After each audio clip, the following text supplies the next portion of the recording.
இது சொல்லி ஆகணும். நீ அவ்வளோ அழகு, நீ அவ்வளோ அழகா நான் பார்க்கறேன். ஊக்கியா நான் இதை சொல்லி ஆகணும். എന്റെ വേറെ ഒന്നും ആഗ്രഹിക്കും. സിംഗിൾ ആണോ എന്ന് ചോദിക്കണം എന്ന് പറഞ്ഞിട്ടുണ്ടായിരുന്നു. അയ്യോ അതോടെ പറയാൻ വേണ്ട. അതെന്താണ് ആണുങ്ങളുടെ മാത്രം പുറകെ നടക്കുന്നതും? പൊതുവെ പെൺകുട്ടികളുടെ പുറകെയാണല്ലോ ആൺകുട്ടികൾ നടക്കാറ്. അപ്പൊ നടന്നിട്ടുണ്ട്.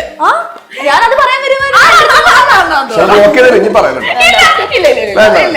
മാവലിക്കരന്ന് കൊല്ലത്തോട്ട് പോകുമ്പോ ഒരു പാലം വരും. പച്ചമല പക്ഷെ നാട്ടം വരുമ്പോഴേ കൊല്ലം എത്തി. Make every wedding unforgettable. Joya Lucas, world's favorite jeweler. Hey hello, welcome to movie world media. ഞാൻ മെഹർ. ആൻഡ് ഇന്ന് എൻ്റെ കൂടെ ജോയിൻ ചെയ്തിട്ടുള്ള നമ്മുടെ തലവര എന്ന് പറഞ്ഞ ചിത്രത്തിന്റെ എല്ലാ വിശേഷങ്ങളുമായി കാസ്റ്റ് എല്ലാവരും തന്നെയാണ്. നമസ്കാരം. നമസ്കാരം. അപ്പൊ സത്യം പറഞ്ഞാൽ നിങ്ങൾ എല്ലാവരും ബ്ലാക്ക് ഇട്ട് നിൽക്കുമായിരുന്നു. അപ്പൊ ഞാനൊരു ക്വസ്റ്റ്യൻ പ്രിപ്പയർ ചെയ്ത് വെച്ചേക്കുമായിരുന്നു. എന്താണ് എല്ലാവരും ഇന്ന് കരുതിനാണോ എന്ന്? എന്ത് പറ്റി കളറൊക്കെ മാറ്റി വന്നു? എല്ലാരും റാൻഡംലി ഇട്ടപ്പോഴേക്കും പിന്നെ അത് ഒരു ഫോട്ടോ ഒക്കെ എടുക്കാന്ന് വെച്ചു. പിന്നെ നോക്കിയപ്പോ എല്ലാരും ചെറിയ പച്ച ടോണാണ്. അതെ, ഇവർ രണ്ടാളും പച്ച. അല്ല, അവനുണ്ട് ചെറിയൊരു ടോൺ. ബ്ലാക്ക് ഇപ്പോഴും വിട്ടിട്ടില്ല. ഓക്കെ, അപ്പം തലവര എന്ന് പറഞ്ഞ ചിത്രം. തലവര എന്ന് പറയുമ്പോൾ തന്നെ എനിക്കറിയുന്ന തലവര എന്ന് പറഞ്ഞാൽ നമ്മുടെ ഈ ഫേറ്റ്, ലക്ക്. ശരിക്കും എന്താണ് നിങ്ങളുടെയൊക്കെ തലവര? ആ തലവരന് ഈ തലവര അല്ല, പറ തലവര എന്താണ് ചിത്രത്തിനെ പറ്റി പറ. ബേസിക്കലി പടം പറഞ്ഞു പോകുന്നത് പാൻഡ, എന്റെ കഥാപാത്രത്തിന്റെ പേരാണ് പാൻഡ. അപ്പൊ അവന്റെ ഒരു ജേണിയിലൂടെ, പക്ഷെ എന്നാൽ തന്നെയും ബാക്കി പല ക്യാരക്ടേഴ്സ് വന്ന് കയറുമ്പോൾ എല്ലാവരും തലവര പറഞ്ഞുകൊണ്ടുണ്ട്. പാൻഡയുടെ തലവര, അവന്റെ കൂടെയുള്ള ഫ്രണ്ട്സ് തലവര, ഫാമിലി, പിന്നെ ഗേൾ ഫ്രണ്ട്. അപ്പൊ അങ്ങനെ ഇപ്പൊ പാൻഡ മാത്രമല്ല, മൊത്തം ഇത് എല്ലാവരുടെയും തലവര പറഞ്ഞു പോകുന്ന ഒരു സബ്ജക്റ്റാണ് തലവര എന്നുള്ളത്. ഈ ചിത്രത്തിൽ അവതരിപ്പിക്കുന്ന ക്യാരക്ടർ സന്ധ്യ എന്ന് പറഞ്ഞ ക്യാരക്ടർ റീസെൻ്റ്ലി ഇങ്ങനെ പാലക്കാടിലോട്ട് മൂവ് ചെയ്തൊരു ക്യാരക്ടറാണ്. മോസ്റ്റ്ലി തമിഴ് സ്പീക്കിംഗ് ആണ്. സിനിമയിൽ മൊത്തം സന്ധ്യ തമിഴിലാണ് സംസാരിക്കുന്നത്. ജനറലി മോസ്റ്റ്ലി തമിഴ് സ്പീക്കിംഗ് ആണ്. ബട്ട് ഹാഫ് മലയാളിയാണ്. ആൻഡ് ഒരു മലയാളം സ്പീക്കിംഗ് കമ്മ്യൂണിറ്റിയിലാണ് സന്ധ്യ അത് കഴിഞ്ഞ് താമസിക്കുന്നത്.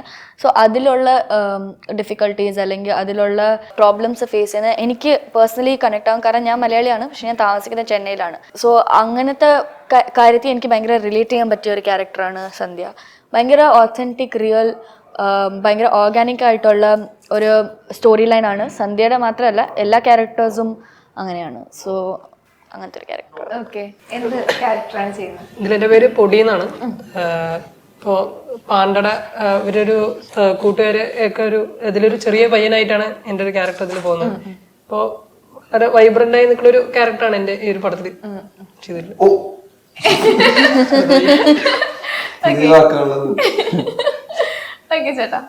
എൻ്റെ ക്യാരക്ടറും മിന്നൽ എന്ന് പറഞ്ഞൊരു ക്യാരക്ടറാണ്. അച്ഛൻ്റെ ഫ്രണ്ടായിട്ട് ഉള്ളൊരു ക്യാരക്ടറാണ്. പോസിറ്റീവ് ആയിട്ടുള്ളൊരു ക്യാരക്ടറാണ്. ഭയങ്കര വെറൈറ്റി പേരുകളാണല്ലോ. പാൻഡ, മിന്നൽ, സന്ധ്യ. പൊടി എന്ന് വിളിക്കാൻ കാരണം എല്ലാ ഗ്രൂപ്പിലും എപ്പോഴും ചെറിയൊരു തന്നെ ഉണ്ടാവല്ലോ, പ്രായം കുറഞ്ഞൊരു ഉണ്ടാവില്ല. അപ്പൊ അങ്ങനെ അവനെ പൊടി എന്ന് പേര് വീണത്. മിന്നൽ എന്ന് വിളിക്കാൻ കാരണം മിന്നൽ സ്പീഡിൽ ഓടുന്ന ഒരു ക്യാരക്ടറാണ്. നമ്മൾ സെവൻസ് എന്നൊരു കളി കളിക്കുന്നുണ്ട്. 7 കല്ല് കൂട്ടി വെച്ചിട്ട് എറിഞ്ഞ് കളിക്കുന്ന പാലക്കാടുള്ള ഒരു മെയിൻ കളിയാണ്. അപ്പൊ അതില് ഇവൻ വൻ സ്പീഡിലാണ് ഓടുന്നത്. അപ്പൊ അവൻ അങ്ങനെ ഇരട്ട പേര് മിന്നൽ എന്ന് വീണത്. എനിക്ക് പാൻഡാന്ന് വീഴാൻ കാരണം എന്റെ പാച്ച് ഉണ്ട് ഫേസില്. മറ്റേ കുൻഫു പാൻഡയുടെ പോലത്തെ പാച്ചുകൾ കൊണ്ടാണ് പാൻഡ വിളിക്കുന്നത്.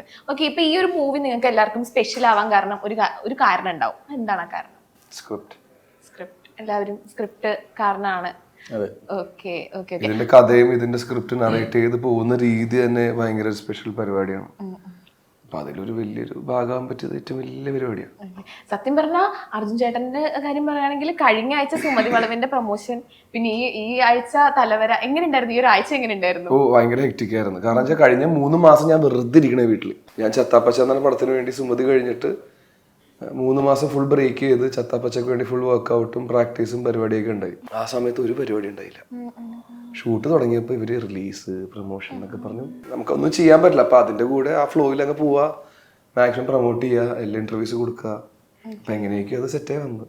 ചത്താപ്പച്ചക്ക് വേണ്ടിട്ടാണോ ഭയങ്കര ട്രാൻസ്ഫോർമേഷൻ? ഇപ്പൊ മുടിയാണെങ്കിലും ഒക്കെ ചത്താപ്പച്ചക്ക് വേണ്ടിയാണ്. Okay okay. ശരിക്കും പറഞ്ഞാൽ അർജുൻ ചേട്ടന് വേണ്ടിയിട്ട് ഞങ്ങളൊരു സർപ്രൈസ് ഒന്നും പറയാൻ പറ്റത്തില്ല, ഒരാളെ കൊണ്ടുവന്നിട്ടുണ്ട്. അതെന്താ അങ്ങനെ? 2 വർഷത്തിന് ശേഷം അപ്പൊ ഇന്ന് അർജുൻ ചേട്ടന്റെ ഇന്റർവ്യൂ ആണെന്ന് പറഞ്ഞപ്പം വളരെ ദൂരത്തുനിന്ന് ആള് വന്നിരിക്കുകയാണ്. എവിടെന്നാ വന്നേ? ദൂരത്തുനിന്ന്. ഹലോ. ഓർമ്മയുണ്ടോ? പിന്നെ നമ്മൾ ഒറ്റയുടെ ഇന്റർവ്യൂ പ്രൊമോഷൻ നടക്കുമ്പോ മീറ്റ് ചെയ്താണ് ആ സമയത്ത്. പിന്നെ കാണാൻ ബിഗ് ബോസിലാണ്. അതെ, അന്ന് ഉണ്ടാ ചുമപ്പ്, ഇന്നും ഉണ്ടാ ചുമപ്പ്. അന്നും ബ്ലഷ് ഇട്ടത്, ഇപ്പോഴും ബ്ലഷ് ഇട്ടത്. അന്ന് അർജുൻ ചേട്ടൻ പ്രപ്പോസ് ചെയ്തിട്ട് ഭയങ്കര ബ്ലഷ് ആയി, ഭയങ്കര വൈറലായിരുന്നു നിങ്ങളുടെ. അതെ അതെ. അപ്പൊ ചേട്ടാ പറഞ്ഞു എന്താ പറയട്ടെ, അന്നത്തെ ആ ഒരു പ്രപ്പോസലില്ല, അതൊന്ന് റീക്രിയേറ്റ് ചെയ്യാൻ. 2 വർഷത്തിന് ശേഷം ആ കുട്ടി ഇത്രയും ദൂരത്തുനിന്ന് വന്നതാണ്. അയ്യോടാ പാവടാ. എന്നാലും അന്ന് എന്താ പ്രപ്പോസ് ചെയ്തേ? മുന്തിരി തോപ്പിൽ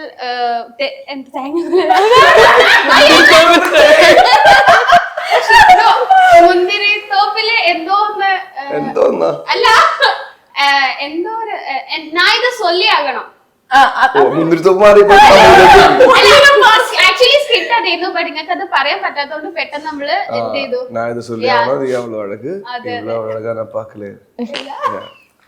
ചേട്ടാ ഒരു കുറച്ച് വികാരത്തിലൊക്കെ എന്റെ വേറൊരു നാഗരിക്കും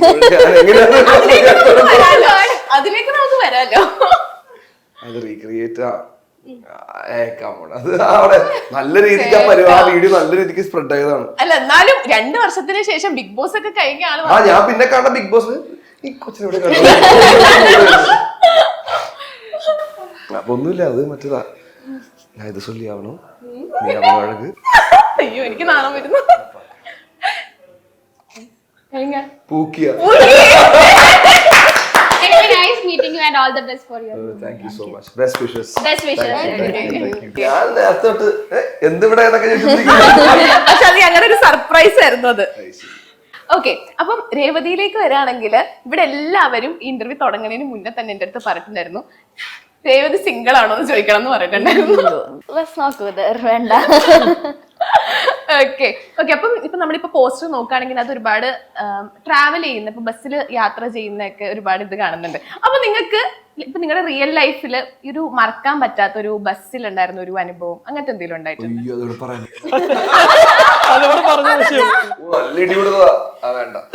അന്ന് ആ അനുഭവം അല്ലാണ്ട് വേറൊരു അനുഭവം ഉണ്ടാവല്ലോ. ഞാൻ കോളേജിൽ പഠിക്കുന്ന സമയത്ത് ഞാൻ താമസിച്ചിരുന്നത് ചെമ്പൂക്കാണ്, കാക്കനാട്. അപ്പൊ കോളേജ് തുറവൂരാണ്. അപ്പൊ daily 33 kilometre one side travel ചെയ്യണം. അപ്പൊ നമ്മള് ഇവിടെ നിന്ന് ഓട്ടോ വിളിച്ച് പാലാരിവട്ടം പോയി, പാലാരിവട്ടത്ത് നിന്ന് TT KSRTC കയറി നേരെ തുറവൂർ ഇറങ്ങി, അല്ലെങ്കിൽ വൈറ്റ്ല ഹബിൽ ഇറങ്ങി അവിടെ നിന്ന് വേറെ ബസ് പിടിച്ച് പോവുക. എന്നിട്ട് അവിടെ നിന്ന് ഷെയർ ഓട്ടോ പിടിച്ച് കോളേജിൽ പോകുന്ന പരിപാടിയായിരുന്നു. അപ്പൊ ഈ ബസ് ട്രാവലിംഗ് KSRTC പരിപാടിയൊക്കെ ഭയങ്കര എൻജോയ് ചെയ്ത് പോയിക്കൊണ്ടിരുന്നതാണ്. സെക്കൻഡ് ഇയർ ഹാഫ് അല്ലെങ്കിൽ സെക്കൻഡ് ഇയർ 3/4 ആയപ്പോ എനിക്ക് ഒരു കാറ് കിട്ടി. കാലൊക്കെ പിടിച്ച് കരഞ്ഞ് ചെറുതായിട്ടൊക്കെ വീട്ടിൽ നിന്നൊരു കാറൊക്കെ കിട്ടി. അങ്ങനെ പിന്നെ കാറിലായിരുന്നു. അപ്പൊ ഈ ബസ് യാത്ര ഒരിക്കലും മറക്കാൻ പറ്റില്ല. ഒരു ഭയങ്കര ഒരു പ്രത്യേക നൊസ്റ്റാൾജിക് ഫീൽ. നൊസ്റ്റാൾജിക് ഒന്നല്ല, ഇപ്പോഴും ഞാൻ ബസ്സിലൊക്കെ പോകാറുണ്ട്. ഓക്കെ. എനിക്ക് ബസ് ഞാൻ മോസ്റ്റ്ലി ട്രാവൽ ചെയ്യുന്ന, എനിക്ക് ചെന്നൈയിൽ ഞാൻ ബസ് യൂസ് ചെയ്യാറില്ല. ജനറലി ഓട്ടോ, നമുക്കൊരു പ്രൈവറ്റ് ഓട്ടോ ഉണ്ടായിരുന്നു. അപ്പം നമ്മൾ ഓട്ടോയിലായിരുന്നു പോയിക്കൊണ്ടിരുന്നത്. പിന്നെ ഞാൻ ബസ്സിൽ ട്രാവൽ ചെയ്യുന്ന ആകെ നാട്ടിൽ വരുമ്പോൾ മാത്രമേ ഉള്ളൂ. സോ അച്ഛൻ്റെ വീട്ടിൽ പോകും ആദ്യം. അവിടുന്ന് മാൽക്കരയിൽ നിന്ന് കൊല്ലം വരെ ബസ്സിലായിരിക്കും ട്രാവൽ ചെയ്യുന്നത്. അതാണ് എൻ്റെ ബസ് യാത്ര. സോ ആക്ച്വലി എൻ്റെ അച്ഛൻ ഇങ്ങനെ ജോക്ക് ചെയ്യും, നമ്മൾ മാവേലിക്കരയിൽ നിന്ന് കൊല്ലത്തോട്ട് പോകുമ്പോൾ ഒരു പാലം വരും. ആ പാലത്തിന്റെ അടുത്ത് എത്തുമ്പം മീനിന്റെ മണം വരും. അപ്പൊ അച്ഛന്റെ വീട് ആക്ച്വലി ഉണ്ണിമാരാണ്, മീനൊന്നും കഴിക്കൂല. അപ്പൊ അച്ഛൻ പറയും, പക്ഷെ ഈ നാട്ടം വരുമ്പോഴേ കൊല്ലം എത്തി. അയ്യോ, ഐ എം നോട്ട് ഷെമിങ്, എനിക്ക് ഭയങ്കര ഇഷ്ടമാണ് കൊല്ലം. പക്ഷെ എന്റെ അച്ഛൻ കളിയാക്കുന്ന, അമ്മേനെ കളിയാക്കുന്ന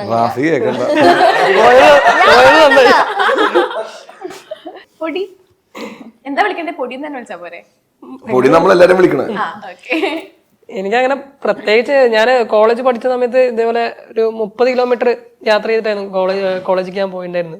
അപ്പൊ അങ്ങനെ പുറത്ത് പറയാൻ പറ്റാത്ത കുറെ ബസ് യാത്രകൾ ഉണ്ടായിട്ടുണ്ട്. അത് പറയാൻ പറ്റില്ല, കുറച്ച് ചിലത് എനിക്ക് 1-2 അല്ല 1-2 അത്രേ ഉള്ളൂ. പെട്ടെന്ന് ഒരു പൊലിവിന് കുറെ പറഞ്ഞത്.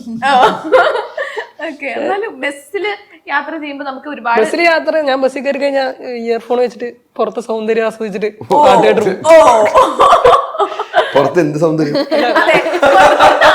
ഓരോ ബസ് സ്റ്റോപ്പിലെ സൗന്ദര്യം ആസ്വദിച്ചിട്ടാണ് ഓരോ ബസ് സ്റ്റോപ്പിലെ സൗന്ദര്യം. ഓക്കെ ചേട്ടാ.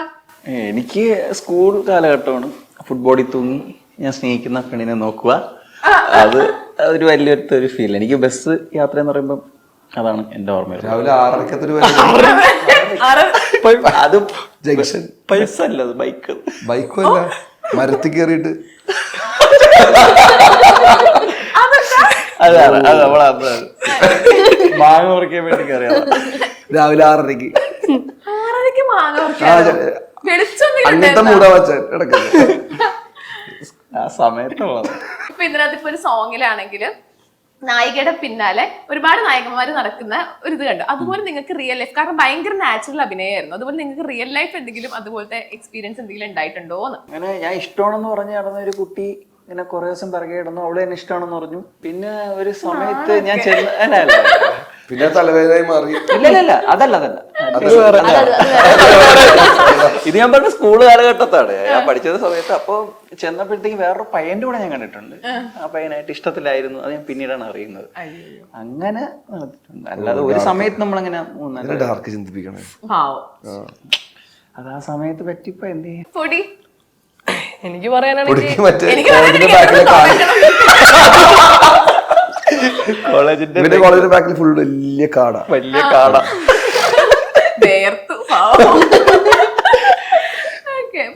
എനിക്കങ്ങനെ ഇപ്പൊ ഞാൻ പറഞ്ഞ എന്നെ ഞാൻ സ്കൂളിലായാലും കോളേജിലായാലും ഫസ്റ്റ് പോയത് ഞാൻ ഹൈറ്റ് കുറവ് ചെറിയതായതുകൊണ്ട് എന്നെ എല്ലാവരും അനിയൻ അല്ലെങ്കിൽ അങ്ങനെ ഒരു ലെവലിൽ നിർത്തും. അങ്ങനെ ആയതുകൊണ്ട് അപ്പൊ പിന്നെ ഇങ്ങനത്തെ സംഭവങ്ങൾ കുറെ ഉണ്ടായിരുന്നു. പിന്നാലെ പോവും, ലാസ്റ്റ് വേറെ ആളുടെ കൂടെ പോവും. നിഷ്കളങ്കമായ ചിരി. ഇതില് വീഴല്ലേട്ടാ, ഇത് ഇവന്റെ ട്രിക്കാണ്. ചെറുതാണെന്ന് പറയുന്നത്. ഇതുപോലെ ആരെങ്കിലും ഭയങ്കരമായിട്ട് പുറകെ നടന്നിട്ടുള്ള എന്തെങ്കിലും? സ്കൂളില് എല്ലാവർക്കും നടക്കുന്നില്ലേ, സ്കൂളിൽ കുറെ. എന്നാലും ഭയങ്കര ഓർത്തിരിക്കുന്ന അതെന്താണ് ആണുങ്ങളുടെ അടുത്ത് മാത്രം പുറകെ നടക്കുന്നതും? ശരിയാണ്. പൊതുവെ പെൺകുട്ടികളുടെ പുറകെയാണല്ലോ ആൺകുട്ടികൾ.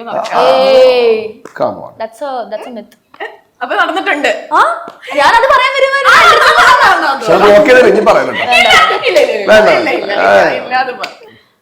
ചോദിക്കുന്ന ക്വസ്റ്റ്യൻ ഞങ്ങൾ മാത്രം റിപ്ലൈ കൊടുക്കാറുള്ളൂ. സ്കൂളിൽ ഹൗസ് ക്യാപ്റ്റൻസ് ഉണ്ടാവുമല്ലോ. അപ്പം ഞാൻ 6th പഠിക്കുമ്പം ഞാനും എൻ്റെ ഫ്രണ്ട്സൊക്കെ ഇത് സ്പോർട്സ് ഉള്ളവരെ നമ്മൾക്ക് ഗ്രൗണ്ടിൽ കാണാൻ പറ്റുള്ളൂ. സീനിയേഴ്സിനെ പ്രത്യേകിച്ച് അറിയത്തില്ലല്ലോ. അപ്പൊ നമ്മളിങ്ങനെ പറയും, ആ ചേട്ടൻ ക്യൂട്ടാണല്ലോ, ഈ ചേട്ടൻ ക്യൂട്ടാണല്ലോ. അപ്പൊ നമ്മൾ സംസാരിക്കുമ്പോൾ നമുക്ക് മനസ്സിലാവും, ഓക്കെ നമ്മൾ രണ്ടുപേരും ഒരേ ആളെ തന്നെയാണ് നോക്കിക്കൊണ്ടിരിക്കുന്നത്. അങ്ങനെ കുറെ നടക്കുള്ളൂ, അത്രേ ഉള്ളൂ. അല്ലാണ്ട് ഒരുപാട് പേര് അടുത്ത് വന്നിട്ടുണ്ടാവല്ലോ, ഓർത്തിരിക്കുന്ന ഭയങ്കര അയ്യോ പാവം ചേട്ടൻ എന്നൊക്കെ തോന്നിയിട്ടുണ്ടാവല്ലോ. എനിക്ക് അങ്ങനെ പാവമായിട്ട് ആരും ഉണ്ടായിരുന്നില്ല എന്റെ സ്കൂളില്. സ്കൂള് കഴിഞ്ഞു, നമ്മൾ കോളേജിലേക്ക് എത്തി. കോളേജിലില്ല, എനിക്ക് കോളേജ് നമ്മുടെ ഭയങ്കര ബിസി കോളേജാണ്. ആർക്കും അതിനുള്ള സമയമില്ലായിരുന്നു. ഞാൻ പഠിച്ചത് കൾനറി ആർട്സ് ആണ്, ഷെഫാണ് ഞാൻ. അപ്പം നമുക്ക് അതിനുള്ള സമയമില്ലായിരുന്നു. നമുക്ക് നമ്മുടെ ജോലി നോക്കിയിട്ട് പിന്നെ വീട്ടിൽ പോയി കിടന്ന് ഉറങ്ങാനുള്ള സമയം ഉണ്ടായിരുന്നുള്ളൂ. അപ്പൊ ഈ ഷെഫിൽ നിന്ന് എങ്ങനെയാണ് സിനിമയിലേക്ക്? ഞാൻ ആക്ച്വലി ആദ്യം ചെയ്ത പടം ഞാൻ കോളേജ് തുടങ്ങുന്നതിന് ഫസ്റ്റ് ഇയർ ചെയ്തു. എൻ്റെ കോളേജ് തുടങ്ങിയ ഫസ്റ്റ് ഇയർ കൊറോണ ആയിരുന്നു, അപ്പം ഓൺലൈൻ ആയിരുന്നു. അപ്പം തന്നെ എൻ്റെ ഷൂട്ട് പകുതി തീർന്നു. പിന്നെ 2 ആഴ്ച എടുത്ത ഷൂട്ട് ഞാൻ കോളേജിൻ്റെ ഇടയ്ക്ക് വെച്ച് തീർന്നു. അതൊരു പോർട്രേറ്റ് ഷൂട്ട് കണ്ടിട്ട് എന്നെ ഓഡിഷന് വിളിച്ചിട്ട് എനിക്ക് കിട്ടിയതാ. സോ ഭയങ്കര സഡൻ ആയിരുന്നു. ഞാനൊന്നും പ്ലാൻ ചെയ്തിട്ടല്ല, ഞാൻ ചുമ്മാ ഒരു ഷൂട്ട് ചെയ്തു, അത് കണ്ടിട്ട് എന്നെ ഓഡിഷന് വിളിച്ചു. അങ്ങനെയാണ് സിനിമയിലേക്കുള്ളത്. അർജുൻ ചേട്ടന്റെ ഒരു ഇത് പറയും, +1 തൊട്ട് നികിത ചേച്ചിയാണ് അതിന് മുന്നത്തെ. അങ്ങനൊന്നും ഇങ്ങനെയൊക്കെ തന്നെ. എന്നാലും ഇംപ്രസ് ചെയ്യാൻ വേണ്ടിട്ട് ഓരോ കാര്യങ്ങൾ ചെയ്യുമല്ലോ. അങ്ങനൊന്നും ചെയ്യാറൊന്നുമില്ല. ഇല്ലേ? ഇല്ല, പിന്നെ ചരലൊക്കെ നിരങ്ങി പോവാ അങ്ങനെ ഇംപ്രസ് ഒക്കെ ചെയ്ത് നമ്മള് രാത്രി കിടന്ന് മറ്റേ അമ്മേ. ഓക്കെ, അപ്പൊ നമ്മളാണെങ്കിൽ ഈ തലവരയുടെ പോസ്റ്റർ കണ്ടപ്പോ അതിനകത്താണെങ്കിൽ ഒരു ഇത് കണ്ടിട്ടുണ്ടായിരുന്നു, നമ്മുടെ മലർ മിസ് വീണ്ടും തിരിച്ചു വരുന്നു എന്നൊക്കെ പറഞ്ഞിട്ട്. അതെന്തുകൊണ്ടാണ് അങ്ങനെ പറയുക? കാരണം എനിക്ക് ഒരു മലർ മിസ്സിന്റെ ഒരു ഫേസ് കട്ടും തോന്നിയില്ല, പക്ഷെ എനിക്ക് ഒരുപാട് നല്ല ആർട്ടിസ്റ്റുകളുടെ ഫേസ് കട്ട് തോന്നിയിട്ടുണ്ടായിരുന്നു. ലിജോ മോൾ ചേച്ചിയുടെ ഫേസ് കട്ട് ആരെങ്കിലും പറഞ്ഞിട്ടുണ്ടായിരുന്നു? അതെ, കമന്റ് സെക്ഷനിൽ ആരോ പറഞ്ഞിരുന്നു ലിജോ മോൾ. പിന്നെ വസുന്ധര ദാസ്, അങ്ങനെ ഒരുപാട് പേരുടെ ഫേസ്. എന്റെ അടുത്ത് പറഞ്ഞിട്ടുള്ള വരലക്ഷ്മി, ശരത് കുമാർ, പിന്നെ കീർത്തി സുരേഷിന്റെ ഈ ഭാഗം കുറച്ച് കീർത്തി സുരേഷിനെ അങ്ങനെ ഞാൻ കുറെ പേര് പറഞ്ഞു കേട്ടിട്ടുണ്ട്. ആക്ച്വലി മലർ മിസ്സിന്റെ കമ്പാരിസൺ ഐ തിങ്ക് പടത്തിൽ അറ്റ്ലീസ്റ്റ് കുറച്ചുകൂടെ റെഫറൻസ് എന്താന്ന് വെച്ചാൽ ഈ Tamil speaking girl Mallu boy അങ്ങനത്തെ ഒരു റെഫറൻസിലാണെന്ന് തോന്നുന്നു പടത്തിൽ ശ്രമിച്ചിരിക്കുന്നത്. ഐ മീൻ ആ ഒരു റെഫറൻസ് കൊണ്ടുവരാൻ. അല്ലാതെ മലർ മിസ്സിനെ ആർക്കും തോപ്പിക്കാൻ പറ്റില്ലല്ലോ. Malar miss is Malar miss.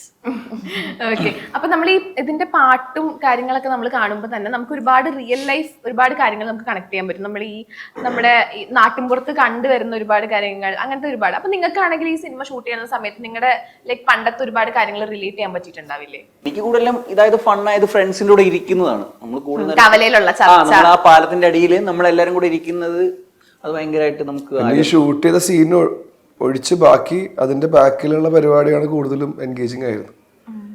ഇപ്പോൾ ആ സീൻ എടുക്കുന്നതിന് മുമ്പായാലും നമ്മളെല്ലാവരും പ്രിപ്പയർ ചെയ്യുന്ന ഒരു പരിപാടിയുണ്ട്. അപ്പൊ അതില് നീ അങ്ങനെ പറഞ്ഞ രസമായിരിക്കും, മറ്റവൻ അങ്ങനെ പറഞ്ഞ. അപ്പൊ ആ ഒരു പ്രിപ്പറേഷൻ ആ ഒരു കണക്ഷനും ഭയങ്കര രസമായിരുന്നു നമ്മൾ ഷൂട്ടിംഗ് സമയത്ത്. അപ്പൊ അത് ചെന്ന് നമ്മളൊരു ഡയറക്ടർ അടുത്ത് പറയുമ്പോൾ ആ ഡയറക്ടർ അക്സെപ്റ്റ് ചെയ്യണം അല്ലെങ്കിൽ അക്സെപ്റ്റ് ചെയ്യില്ല എന്നുള്ള ഏറ്റവും വലിയ മേജർ പരിപാടി. പക്ഷെ ഇതെല്ലാം മിക്കതും പുള്ളിക്ക് അക്സെപ്റ്റബിൾ ആണെങ്കിൽ പുള്ളി ഓക്കെ പറയുകയും ചെയ്യും. അതൊക്കെ അപ്പുറം പോകണമെങ്കിൽ ഇല്ലാന്ന് പറയുകയും ചെയ്യും. അപ്പൊ അതൊക്കെ ഭയങ്കര ഒരു അടിപൊളി പരിപാടിയാണ്. ചോദിച്ചിട്ട് വേണ്ടേ? അല്ല, ഇപ്പൊ എല്ലാവരും ഞാൻ മൊത്തത്തിലാ ചോദിക്കുന്നേ, അപ്പൊ ഇങ്ങോട്ട് പറയണ്ടേ? എനിക്കിതില് റിലേറ്റ് ചെയ്യാൻ പറ്റുന്ന ഇപ്പൊ ചോട്ടപ്പഴേ പറഞ്ഞ പോലെ മറ്റേ സെവൻസ് കളി അതൊക്കെ നമ്മളെ വീടിനവിടെ ഇപ്പൊ ഒരു പാലക്കാട് ബേസ് ചെയ്തിട്ടുള്ള, ഞാൻ പാലക്കാടാണ്, അപ്പൊ പാലക്കാട് ബേസ് ചെയ്തിട്ടുള്ള ഒരു കളിയാണ്. പിന്നെ ഇതില് ലാംഗ്വേജ് ഇതില് ഏറെക്കുറെ പാലക്കാട് സ്ലാങ് ആണ് പിടിക്കാൻ നോക്കിയിരിക്കുന്നത്.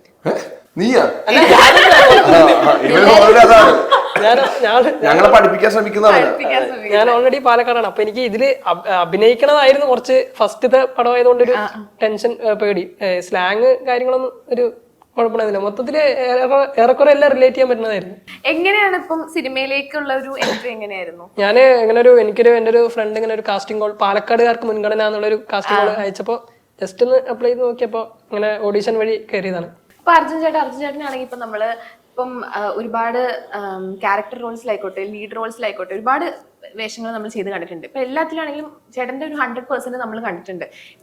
ഇപ്പം അച്ഛൻ സിനിമയിലുള്ളത് കൊണ്ട് തന്നെ പണ്ട് തൊട്ടേ സിനിമ ചേട്ടന്റെ ലൈഫിലൊരു പാർട്ടായിരിക്കും. പക്ഷെ ഏതൊരു പോയിന്റിലാണ് ശരിക്കും I really want to be an actor എന്ന് തോന്നിയിട്ടുള്ള ഒരു പോയിന്റ് എപ്പോഴായിരുന്നു?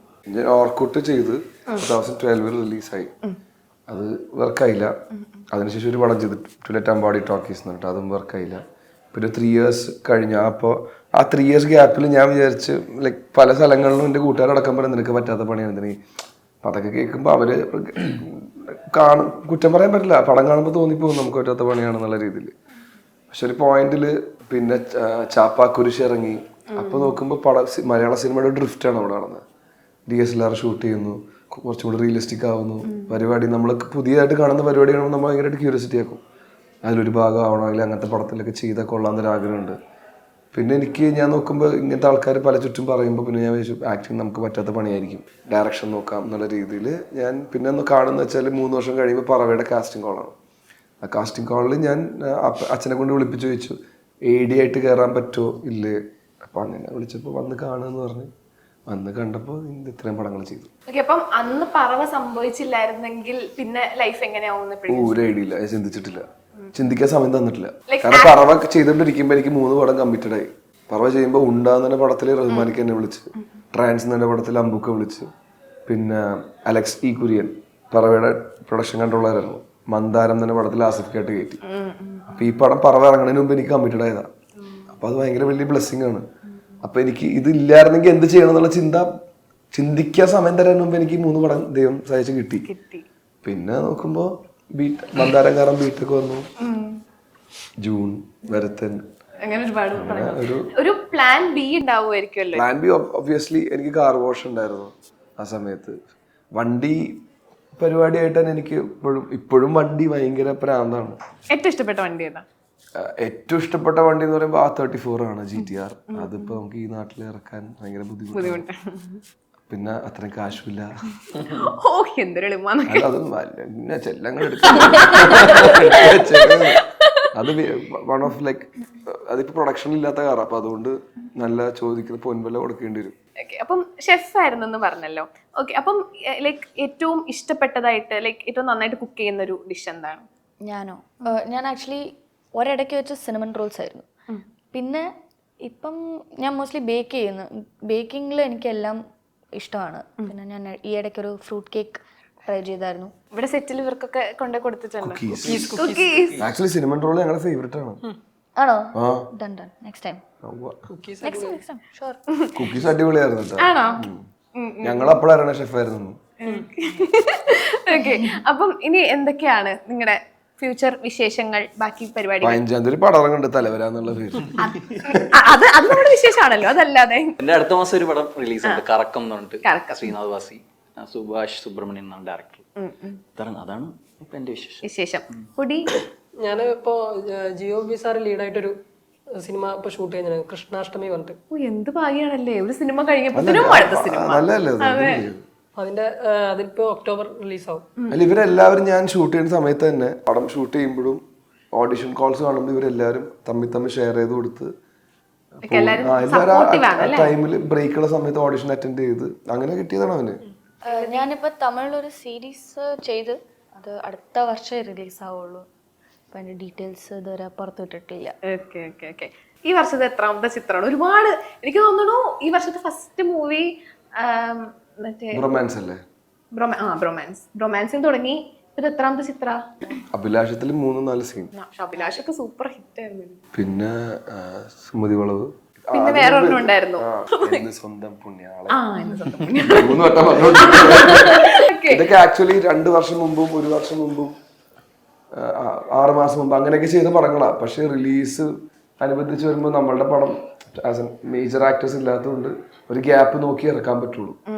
അപ്പൊ ആ ഗ്യാപ്പ് എല്ലാം ഒത്തൊത്ത് വന്നപ്പോ ഇങ്ങനെ പോയി. അപ്പം ചത്തപ്പച്ചയ്ക്ക് വേണ്ടിയിട്ട് ഇപ്പൊ ഒരുപാട് ട്രാൻസ്ഫോർമേഷൻ ചെയ്യേണ്ട വന്നു എന്ന് പറഞ്ഞല്ലോ. അപ്പൊ ഈ ട്രാൻസ്ഫോർമേഷൻ എന്ന് പറയുമ്പോൾ നമ്മളിപ്പം ഇൻസ്റ്റാഗ്രാമിലൊക്കെ നമ്മൾ ഒരുപാട് ആൾക്കാർ ഭയങ്കര നമ്മളിങ്ങനെ ഞെട്ടിപ്പോകുന്ന ഒരുപാട് ട്രാൻസ്ഫോർമേഷൻ വീഡിയോസ് ഒക്കെ കാണാറുണ്ട്. അപ്പം എനിക്കറിയാം ചേട്ടനാണെങ്കിൽ ഇൻസ്റ്റാഗ്രാമിൽ എപ്പോഴും സ്ക്രോൾ ചെയ്യുന്ന ഒരാളാണെന്ന്. ചേട്ടന് ഏറ്റവും ഭയങ്കര ഇൻസ്പിറേഷൻ അല്ലെങ്കിൽ ഭയങ്കര ഇൻസ്പയർഡ് ആയിട്ടുള്ള ഒരു ട്രാൻസ്ഫോർമേഷൻ ആരുടെ? ഗോകുൽ ബിജുരാജ്. ഗോകുൽ ബിജുരാജ് എന്റെ ഫ്രണ്ടാ. ആണോ? Respect, mad respect. നാച്ചുറൽ. പിന്നെ വേറൊരുത്തനുണ്ട്, അവന്റെ റീൽസ് അവന്റെ അമ്മയായിട്ട് അടിപൊളിയാ. വിഷ്ണു ഉണ്ട്, പിന്നെ Shreyas, Bijuraj, Edwin, Ijas. Mad respect for them. എന്താ പറയാ, നമ്മള് ഈ കഴിഞ്ഞ 8 മാസമായിട്ട് ഈ പണി എടുത്തിട്ടും നമുക്കറിയാം ഈ diet and sleep is the major thing ഇതിന്റെ ഇടയില്. പക്ഷെ അവര് dedication is next level. So consistency, dedication അതുണ്ടെങ്കിൽ ഇതിലേക്ക് ഒരു റിസൾട്ട് വരുള്ളൂ. അപ്പൊ നമ്മൾ ഇത്രയെങ്കിലും 0.5 എത്തിക്കാൻ പറ്റിയത് 8 മാസം കൊണ്ടാണ്. അപ്പൊ അത് ഇവരുടെ ബോഡി കാണുമ്പോൾ ഭയങ്കര ഇൻസ്പയർഡ് ആണ്. ഈ ഒരു ജേർണിയിൽ ഏറ്റവും ഒരു ഭയങ്കര ബുദ്ധിമുട്ടായിട്ട് തോന്നിയത് എന്തായിരുന്നു? ഡയറ്റ് ആണോ, വർക്ക്ഔട്ട്? ഡയറ്റ് ഏറ്റവും ബുദ്ധിമുട്ടായിട്ട് ഫുഡ്. ഞാൻ ഭയങ്കര മാഡ് ഫുഡിയാണ്. എനിക്ക് ബിരിയാണി ഇല്ലാണ്ട് ജീവിക്കാൻ പറ്റാത്തൊരു വ്യക്തിയാണ്. എനിക്ക് എന്ത് ഡാർക്ക് അടിച്ചാലും ബിരിയാണി കഴിക്കണം. ആങ്സൈറ്റി അതൊക്കെ ഭയങ്കര പീക്ക് ലെവലിലേക്ക് കയറും. കാരണം നമ്മളുടെ ഇഷ്ട പരിപാടി ഒന്നും കയറണല്ല. അത് വല്ലാത്തൊരു എന്നെ 32 വയസ്സ് ഇപ്പൊ 28 ആയി. അല്ല ശരിക്കും നമുക്ക് കാണുമ്പോ തന്നെ എനിക്ക് എന്താ പറയുക, എനിക്ക് വേറെ ഡ്രസ്സൊക്കെ ചെയ്ത് നടക്കാൻ ഭയങ്കര ഇഷ്ടമുള്ള ആളാ. പക്ഷെ ഇപ്പൊ ഡ്രസ്സ് ഒന്നും ചേരാനുള്ള മറ്റേ ചന്ദ്രലേഖന ശ്രീനിവാസൻ സാർ ഇട്ടുന്ന അവസ്ഥ, കയറൊക്കെ ഇട്ട് കിട്ടുന്ന അവസ്ഥ, ജീൻസൊക്കെ ഇട്ട. ഇവരാണ് എന്റെ ഇൻസ്പിറേഷൻ ഇപ്പത്തെ സുഫാർ. നമ്മുടെ നാട്ടിൽ നമ്മളെ പിള്ളേരുള്ളപ്പോ എന്തിനാ വെറുതെ പുറത്തേക്ക് ഇന്റർനാഷണൽ. തീർച്ചയായും. ഓക്കെ. അപ്പം രേവതി ഒരുപാട് ഫുഡൊക്കെ കുക്ക് ചെയ്യുന്ന ഒരാളാണ്. ഓക്കെ. അപ്പം രേവതിക്ക് ഏറ്റവും ഇഷ്ടപ്പെട്ട ഒരു 4 മണി പലഹാരം എന്തായിരിക്കും? പഴംപൊരി. അടിപൊളി. കഴിച്ചിട്ടില്ല. പഴംപൊരിയും ബീഫും ഞാൻ കഴിച്ചിട്ടില്ല. അതിന് മുമ്പ് കഴിച്ചു നോക്കണം. ഞാൻ നോൺ വെജ് കഴിച്ചോണ്ടിരുന്നതാണ്. ഇപ്പൊ ഞാൻ ഫിഷ് മാത്രമേ കഴിക്കുന്നുള്ളൂ. അറിയില്ല, നിർത്തി. ഡയറ്റ് അങ്ങനത്തെ അല്ല. ഓക്കെ. പൊടിക്ക് ഇഷ്ടപ്പെട്ട പഴംപൊരിയും ബീഫും വേണ്ട, അതല്ലാണ്ട് കേസരി. അത് എസ്പെഷ്യലി മറ്റേ ശ്രീ മറ്റേ പരമേശ്വരൻ ഇഡ്ലിയും മട്ടൻ ചോപ്സ്. എവിടെ? പാലക്കാട്. അവിടെ കഴിഞ്ഞ ആഴ്ച കൂടി പോയി കഴിച്ചോളൂ. അടിപൊളിയാ. കിഡിലൻ കേസരി. കേസരിയാ. ഓക്കെ. എനിക്ക് നല്ല ചൂട് പരിപ്പുടയും ചായ. അവിടെ ഇന്നലെ നീ ഇതല്ലല്ലോ എനിക്ക് ഓരോ ദിവസം ഫേവറേറ്റ് ഫുഡ് ഇത് 4 മണി. ഓക്കെ, അപ്പൊ നമ്മളിപ്പോ ഒരുപാട് വിശേഷങ്ങളൊക്കെ പറഞ്ഞു. ഇപ്പൊ ഈ ഓഗസ്റ്റ് 15-ാം തീയതി ഇറങ്ങാൻ പോകുന്ന തലവരയെ പറ്റി നിങ്ങൾക്ക് എന്താണ് പ്രേക്ഷകരോട് പറയാനുള്ളത്? എല്ലാരും സിനിമ കാണണം, അഭിപ്രായങ്ങൾ അറിയിക്കണം. സ്വന്തമായിട്ടുള്ള അഭിപ്രായങ്ങൾ മാത്രം അറിയിക്കുക. അല്ല, റിവ്യൂ കാണാതെ തിയേറ്ററിൽ പോയി കണ്ടോ അത് കുഴപ്പമൊന്നുമില്ല. പക്ഷെ എല്ലാവർക്കും അവരുടേതായ ഒരു പരിപാടി ഉണ്ടല്ലോ.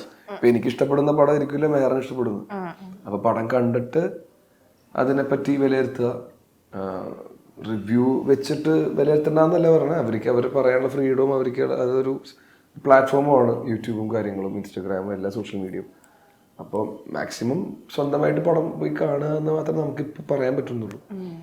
റിവ്യൂവേഴ്സ് റിവ്യൂ ചെയ്യും, അത് അവരുടെ പരിപാടിയാണ്. അപ്പോൾ നമുക്കതൊരിക്കലും ചെയ്യാൻ പാടില്ല അല്ലെങ്കിൽ കാണാൻ പാടില്ല എന്നൊന്നും പറയാൻ പാടില്ല. അപ്പോൾ പോയി മാക്സിമം തിയേറ്ററിൽ പോയി പടം കാണുക, ഉള്ള ഫീഡ്ബാക്സ് നേരിട്ട് അറിയിക്കുക. ഓക്കെ, അപ്പൊ എല്ലാവിധ ആശംസകളും നേരുന്നു. Thank you so much. Thank you so much. Make every wedding unforgettable. Joya Lucas, world's favorite jeweler.